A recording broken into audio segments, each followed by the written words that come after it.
কেমন হয় যদি সকালবেলা ঘুম থেকেই উঠে আমরা দেখি যে প্রচুর প্রচুর তুষারপাত হচ্ছে এবং আমরা এসে পৌঁছেছি বরফ ঘেরা এক রাজ্যে।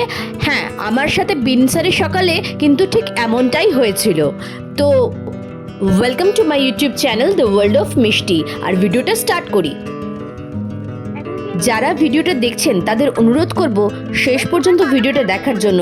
একটা দারুণ সারপ্রাইজ কিন্তু আছে এই ভিডিওর মধ্যে, সেটা দেখতে গেলে কিন্তু চ্যানেলটা একটুখানি দেখতে হবে ধৈর্য নিয়ে। দেখা যাচ্ছে না আমার ডেমোটার।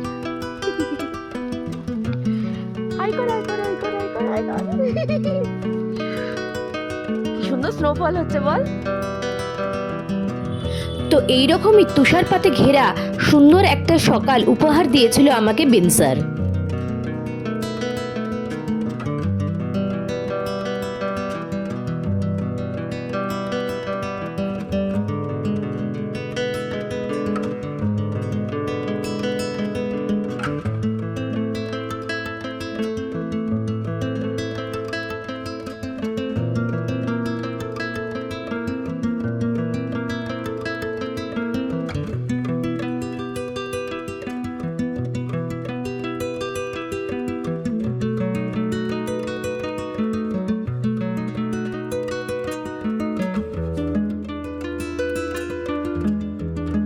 তুষারপাত হওয়ায় আমি এখান থেকে হিমালয়ের ভিউ উপভোগ করতে পারিনি,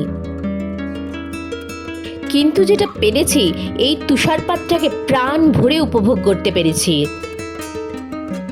এত সুন্দর তুষারপাতে ঘেরা একটা সকালের পরেও আমাদের কিন্তু তাড়াতাড়ি শুরু করতে হয়েছিল আজকের যাত্রা, কারণ পথটা ছিল দীর্ঘ এবং সুদীর্ঘ তুষারপাত যদি এখানে হতে থাকে তাহলে পরবর্তীকালে গাড়ি স্কিড করে যাওয়ার সম্ভাবনা থাকে এবং সেক্ষেত্রে কিন্তু এখানে স্টে করাটা অবশ্যম্ভাবী হয়ে যেত।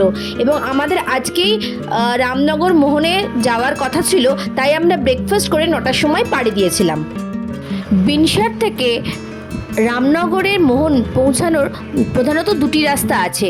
একটা রাস্তা আলমোড়া হয়ে যায়, একটা রাস্তা রানীক্ষেত হয়ে যায়। আমরা রানীক্ষেতের রাস্তাটা ধরে প্রাকৃতিক নৈসর্গিক সৌন্দর্য উপভোগ করতে করতে প্রায় 5-6 ঘন্টা অতিক্রম করে বিকেল 4টের দিকে পৌঁছেছিলাম মোহনে গেস্ট হাউসে। কাল সকালেই আছে আমাদের জিম করবেটের জিপ সাফারি, তাই আমাদের রামনগরে স্টে করতেই হতো। রামনগরের কাছাকাছি মোহনে TRH এর মোহন রেস্ট হাউসে আমরা রাত্রিরে ছিলাম। শাল পিয়াল মতন বড় বড় গাছে ঘেরা এই গেস্ট হাউসটা থাকার পক্ষে দুর্দান্ত।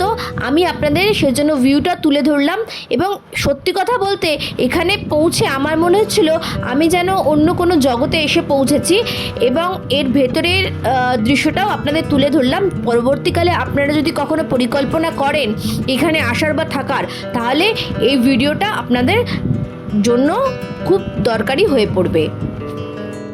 আজকের এই ভিডিওটা শেষ করার আগে আপনাদের কাছে বিনীত একটা অনুরোধ রইল, যদি আপনাদের আমার ভিডিওটি ভালো লেগে থাকে তাহলে এই ধরনের ইনফরমেটিভ ভিডিওর জন্য প্লিজ আমার চ্যানেলটাকে একটু সাবস্ক্রাইব করবেন এবং যারা পছন্দ করেন বেড়াতে তাদের সাথে একটু শেয়ার করে দেবেন।